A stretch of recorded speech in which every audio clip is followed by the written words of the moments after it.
ఆకాశవాణి జాతీయ వార్తలు చదువుతున్నది డివి సత్యనారాయణ. ముఖ్యాంశాలు ప్రపంచ భవిష్యత్తును తీర్చిదిద్దడంలో భారత్ ముందుంటుందని ప్రధానమంత్రి నరేంద్ర మోదీ పేర్కొన్నారు.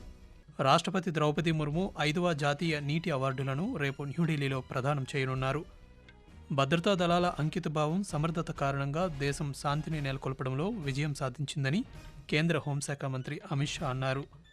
ఉడాన్ పథకం దేశంలో కొత్త అవకాశాలను ఆవిష్కరించిందని కేంద్ర పౌర విమానయాన శాఖ మంత్రి కింజరపు రామ్మోహన్ నాయుడు తెలిపారు.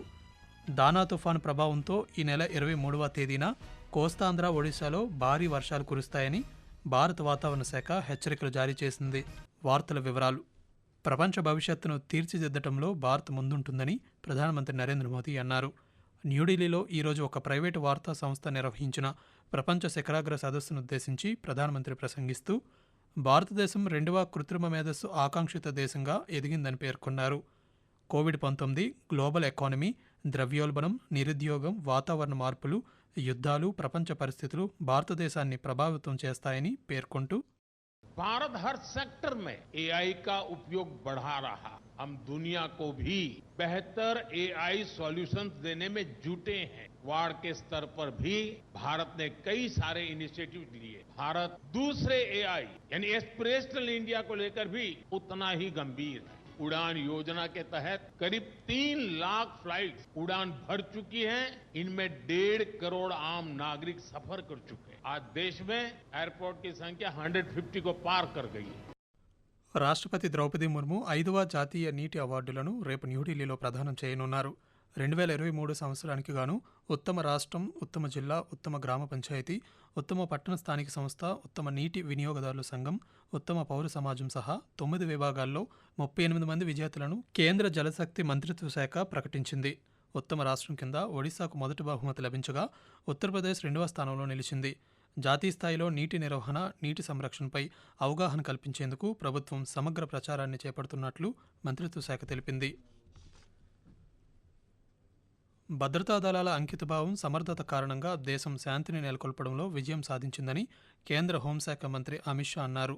ఈరోజు న్యూఢిల్లీలోని జాతీయ పోలీసు స్మారకం వద్ద పోలీసు సంస్మరణ దినోత్సవం సందర్భంగా అమరవీరులకు ఆయన నివాళులర్పించారు. అనంతరం ప్రసంగిస్తూ మాదక ద్రవ్యాల వ్యాపారం, సైబర్ నేరాలు, చొరబాట్లు, ఉగ్రవాదం, కృత్రిమ మేధస్సు ద్వారా అశాంతిని వ్యాప్తి చేసే ప్రయత్నాలు దేశ సైనికుల సంకల్పానికి వ్యతిరేకంగా నిలబడలేవని ఆయన పేర్కొన్నారు. రీజనల్ కనెక్టివిటీ స్కీమ్ ఉడాన్ పథకం దేశంలో కొత్త అవకాశాలను ఆవిష్కరించిందని కేంద్ర పౌర విమానయాన శాఖ మంత్రి కింజరపు రామ్మోహన్ నాయుడు అన్నారు. ఉడాన్ పథకం 8 సంవత్సరాలు పూర్తయిన సందర్భంగా ఈ పథకాన్ని మరో 10 సంవత్సరాల పాటు ముందుకు తీసుకెళ్లాలని ప్రభుత్వం భావిస్తోందని, అలాగే మరో 50 విమానాశ్రయాలను ప్రారంభించాలని, ఇప్పటికే ఉన్న విమానాశ్రయాల సామర్థ్యాన్ని పెంచాలని యోచిస్తున్నామని మంత్రి తెలిపారు. ఈ పథకం కొత్త సందర్శకులు, పెట్టుబడిదారులు, అభివృద్ధి అవకాశాలను తీసుకువచ్చిందని, వేలాది మంది యువతకు ఉపాధి కల్పించిందని పేర్కొన్నారు. భారతదేశపు మొట్టమొదటి ప్రాంతీయ ర్యాపిడ్ రైల్ నమో భారత్ ప్రారంభమై ఈ రోజుతో సంవత్సరం పూర్తయింది. ఈ సందర్భంగా కేంద్ర మంత్రి మనోహర్ లాల్ ఖట్టర్ నమో భారత్ రైల్లో ప్రయాణించి ఢిల్లీ, గజియాబాద్, మీరట్ ఆర్ఆర్టీఎస్ కారిడార్లోని కీలక స్టేషన్లను సందర్శించారు. ఈ సందర్భంగా ప్రయాణికులతో కలిసి ప్రయాణించి నమో భారత్ అనుభవాలను తెలుసుకున్నారు. నమో భారత్ రైలు సేవలను అభినందిస్తూ గజియాబాద్, సాహిబాబాద్ చుట్టుపక్కల ప్రాంతాలలో ప్రయాణాన్ని నమో భారత్ రైళ్లు గణనీయంగా మార్చాయని అన్నారు. నమో భారత్ రైలు సేవలను ఈ సంవత్సరం 40 లక్షల మంది ప్రయాణికులు వినియోగించుకున్నారని కేంద్ర మంత్రి తెలియజేశారు. దానా తుఫాన్ ప్రభావంతో రేపు అండమాన్ నికోబార్ దీవుల్లోనూ, అక్టోబర్ 23వ తేదీన కోస్తాంధ్ర, ఒడిశాలో భారీ వర్షాలు కురుస్తాయని భారత వాతావరణ శాఖ హెచ్చరికలు జారీ చేసింది. అక్టోబర్ 24, 25 తేదీల్లో పశ్చిమ బెంగాల్, ఒడిశాలో భారీ వర్షాలు కురిసే అవకాశం ఉందని పేర్కొంది. అస్సాం, త్రిపుర, మిజోరాం, మేఘాలయలో అక్టోబర్ 23 నుంచి 25 వరకు భారీ వర్షాలు కురిసే అవకాశం ఉందని వాతావరణ శాఖ అధికారిని తెలియజేస్తూ मगर जो मेन सिस्टम है वो अभी बे ऑफ बंगाल में है। ये सिस्टम कल तक डिप्रेशन बनने की संभावना है, परसों तक साइक्लोनिक स्टॉर्म बनने की संभावना है। सिस्टम धीरे धीरे west north west wards Odisha, West Bengal coast के तरफ मूव कर रही है और इसके चलते भारी वर्षा का चेतावनी हमने जारी किए हैं। पहले आज और कल के लिए अंडमान निकोबार आइलैंड में और परसों से यानी 23 तारीख से भारी वर्षा का चेतावनी है कोस्टल आंध्र प्रदेश, कोस्टल उड़ीसा में और GWB में। उसके बाद 24 और 25 तारीख को एक्सट्रीमली हेवी रेनफॉल होने की संभावना है बंगाल, गैंजेटिक वेस्ट बंगाल और कोस्टल उड़ीसा में इस सिस्टम के इफेक्ट से। ఆకాశవాణి జాతీయ వార్తలు వింటున్నారు. ఐక్యరాజ్యసమితి భద్రతా మండలిలో భారత్కు శాశ్వత స్థానం కల్పించాలని ఇటీవల పలువురు ప్రపంచ నాయకులు వ్యాఖ్యానించారు. ఇప్పుడు ఈ జాబితాలో బ్రిటన్ మాజీ ప్రధానమంత్రి డేవిడ్ క్యామరూన్ కూడా చేరారు. కీలకమైన ప్రపంచ సవాళ్లపై భారతదేశ దృక్పథాన్ని ప్రపంచం వినాల్సిన అవసరం ఉందని ఆయన ఉద్ఘాటించారు. భవిష్యత్తులో ప్రపంచంలోనే అతిపెద్ద ఆర్థిక వ్యవస్థగా భారత్ అవతరించనుందని ఆయన విశ్వాసం వ్యక్తం చేశారు. ప్రధానమంత్రి నరేంద్ర మోదీ తన మనసులోని భావాలను ఆకాశవాణి ద్వారా దేశ ప్రజలతో పంచుకునే మన్ కీ బాత్ మనసులోని మాట కార్యక్రమం 115వ సంచిక ఈ నెల 27వ తేదీ ఆదివారం ప్రసారమవుతుంది. మన్ కీ బాత్ కార్యక్రమానికి ప్రజలు తమ సూచనలు, సలహాలు అందించాలని ప్రధానమంత్రి కోరారు. ప్రజలు తమ స్వర సందేశాలను 18001117800 నెంబర్కు ఈ నెల 25వ తేదీ సాయంకాలం వరకు పంపవచ్చు.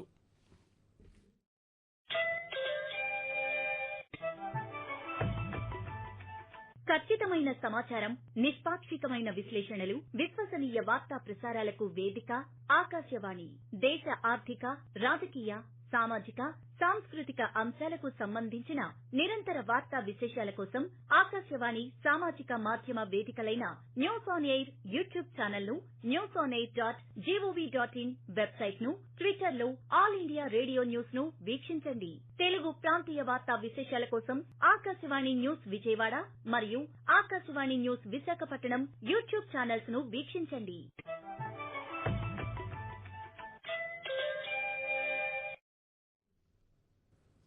ప్రధానమంత్రి భారతీయ జన ఔషధి పరియోజన ఈ నెలలో 1000 కోట్ల రూపాయల విలువైన అమ్మకాల మైలురాయిని దాటింది. నాణ్యమైన మందులపై ప్రజల్లో పెరుగుతున్న నమ్మకం ఈ విజయం వైపు అడుగులు వేసిందని ఆ మంత్రిత్వ శాఖ పేర్కొంది. గత 10 సంవత్సరాల్లో జన ఔషధి కేంద్రాల సంఖ్య 170 రెట్లు పెరిగింది. ప్రధానమంత్రి భారతీయ జన ఔషధి పరియోజన గత నెలలో 200 కోట్ల రూపాయల విలువైన మందులను విక్రయించిందని ఆ మంత్రిత్వ శాఖ పేర్కొంది.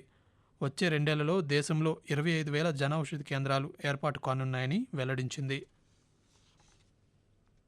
భారత్ సింగపూర్ ద్వైపాక్షిక రక్షణ సంబంధాలు బలోపేతం చేసేందుకు భారత రక్షణ శాఖ మంత్రి రాజ్నాథ్ సింగ్, సింగపూర్ రక్షణ మంత్రి డాక్టర్ ఎన్జీ ఎంఘెన్ రేపు న్యూఢిల్లీలో చర్చలు జరపనున్నారు. ఈ సమావేశంలో ఇరు దేశాల మధ్య రక్షణ సహకారాన్ని ముందుకు తీసుకువెళ్లే లక్ష్యంతో పాటు ప్రాంతీయ, ప్రపంచ సమస్యలపై అభిప్రాయాలను పంచుకోనున్నారు. దేశీయ స్టాక్ మార్కెట్ సూచీలు ఈరోజు స్వల్ప నష్టాల్లో ముగిశాయి. అంతర్జాతీయ మార్కెట్ల నుంచి అందిన సానుకూల సంకేతాలతో ఈరోజు ఉదయం సెన్సెక్స్ 81,770 వద్ద ప్రారంభమై చివరకు స్వల్ప నష్టంతో 81,150 వద్ద ముగిసింది. నిఫ్టీ మార్కెట్ ముగిసే సమయానికి 72.95 పాయింట్లు కోల్పోయి 24,781.10 వద్ద స్థిరపడింది. డాలర్తో రూపాయి మార్కు విలువ 84.07గా ఉంది. కేంద్ర కార్మిక శాఖ మంత్రి డాక్టర్ మన్సుఖ్ మాండవీయ ఈరోజు న్యూఢిల్లీలో అసంఘటిత కార్మికుల కోసం వన్ స్టాప్ సొల్యూషన్ని ప్రారంభించారు. ఈ కార్యక్రమంలో మంత్రి మాట్లాడుతూ ఈ శ్రమ్ పోర్టల్పై కార్మికుల్లో పెరుగుతున్న విశ్వాసాన్ని స్పష్టం చేశారు. ప్రతిరోజు సుమారు 60 నుండి 90 వేల మంది కార్మికులు దీనిలో చేరుతున్నారని, అసంఘటిత కార్మికులకు వివిధ సామాజిక భద్రతా పథకాలకు ఇది భద్రత కల్పిస్తుందని అన్నారు. జాతీయ వార్తలు ముగించే ముందు ముఖ్యాంశాలు మరోసారి. ప్రపంచ భవిష్యత్తును తీర్చిదిద్దడంలో భారత్ ముందుంటుందని ప్రధానమంత్రి నరేంద్ర మోదీ పేర్కొన్నారు. రాష్ట్రపతి ద్రౌపది ముర్ము 5వ జాతీయ నీటి అవార్డులను రేపు న్యూఢిల్లీలో ప్రదానం చేయనున్నారు. భద్రతా దళాల అంకితభావం, సమర్థత కారణంగా దేశం శాంతిని నెలకొల్పడంలో విజయం సాధించిందని కేంద్ర హోంశాఖ మంత్రి అమిత్ షా అన్నారు. ఉడాన్ పథకం దేశంలో కొత్త అవకాశాలను ఆవిష్కరించిందని కేంద్ర పౌర విమానయాన శాఖ మంత్రి కింజరపు రామ్మోహన్ నాయుడు తెలిపారు. దానా తుఫాన్ ప్రభావంతో ఈ నెల 23వ తేదీన కోస్తాంధ్ర, ఒడిశాలో భారీ వర్షాలు కురుస్తాయని భారత వాతావరణ శాఖ హెచ్చరికలు జారీ చేసింది. ఆకాశవాణి జాతీయ వార్తలు ఇంతటితో సమాప్తం.